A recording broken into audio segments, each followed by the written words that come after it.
ফসলের মাঠে নানান সমস্যার মধ্যে আরও রয়েছে সার সংকট। চাষাবাদ নিয়ে কৃষকের দুশ্চিন্তাও অনেক বেশি। এ বিষয়ে আরও জানবো সহকর্মীদের কাছ থেকে। শুরুতে যাচ্ছি রাজশাহীতে, সেখান থেকে যুক্ত হচ্ছেন সহকর্মী মতিউর মুর্তজা। মতিউর, জানতে চাইছি রাজশাহীতে সার সংকট কতটা, কৃষকরা এই বিষয়ে কি বলছেন? লাইবা, রাজশাহীতে কৃত্রিম সার সংকট সৃষ্টি হয়েছে। কৃষকদের বাড়তি দামে সার কিনতে হচ্ছে। কৃষকরা জানান যে সরকার নির্ধারিত যে মূল্য, সেই মূল্যে ডিলাররা সার দিচ্ছে না।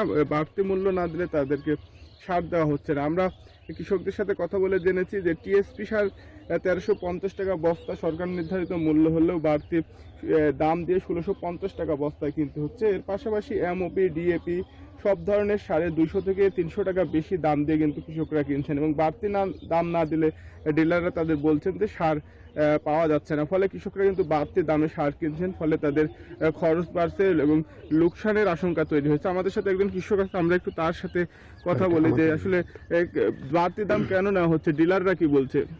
ডিলারের কাছে গেলে বলছে যে আমরা সরকারি সার বরাদ্দ পাচ্ছি না, আমাদেরকে বাড়তি দামে কিনে আনতে হচ্ছে, ওর জন্য আমরা বাড়তি দামে বিক্রি করছি। কেমন বেশি দাম নিচ্ছে?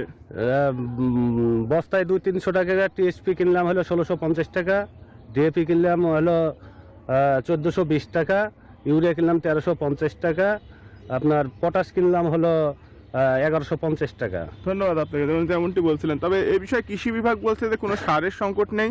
তারা কৃষকদের অভিযোগের প্রেক্ষিতে মনিটরিং বাড়াবেন এবং অভিযুক্ত কেউ যদি বেশি দাম নেয় তাদের বিরুদ্ধে কঠোর ব্যবস্থা নেবেন। এই ছিল রাজশাহী থেকে সর্বশেষ। কুষ্টিয়া থেকে আরও খবর দেওয়াচ্ছেন সহকর্মী লালন। আমরা হচ্ছি লালনের কাছে।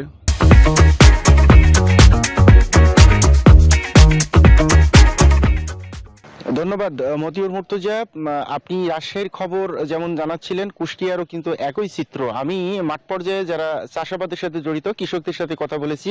কৃষকরা যেটি বলছেন যে এই মৌসুমের শুরুতেই কিন্তু আসলে তারা যে চাষাবাদ করছেন সেই চাষাবাদের সারের সংকট দেখা দিয়েছে।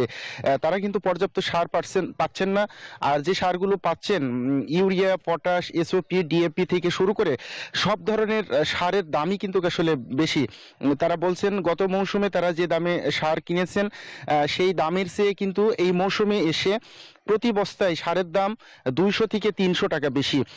এই দাম বৃদ্ধির বিষয়ে কিন্তু আমি কথা বলেছিলাম যারা সারের ডিলার রয়েছেন তাদের সাথে। ডিলাররা বলছেন যে পর্যাপ্ত এবং চাহিদা মতো সার কিন্তু তারা আসলে পাচ্ছেন না, যার কারণে কিন্তু আসলে এই সারের দাম বাড়ছে।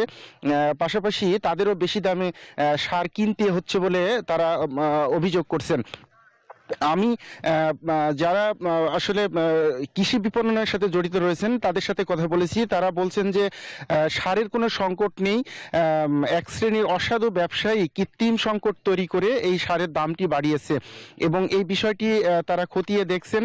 যারা এই কৃত্রিম সংকট তৈরি করে সারের দাম বৃদ্ধির সাথে জড়িত তাদের বিষয়ে কিন্তু কঠোর ব্যবস্থা নেওয়ার কথা জানিয়েছেন বিপণন কর্মকর্তারা। তো লাইবা, আমার কাছে কুষ্টিয়া থেকে সারের সংকট নিয়ে এই ছিল সর্বশেষ।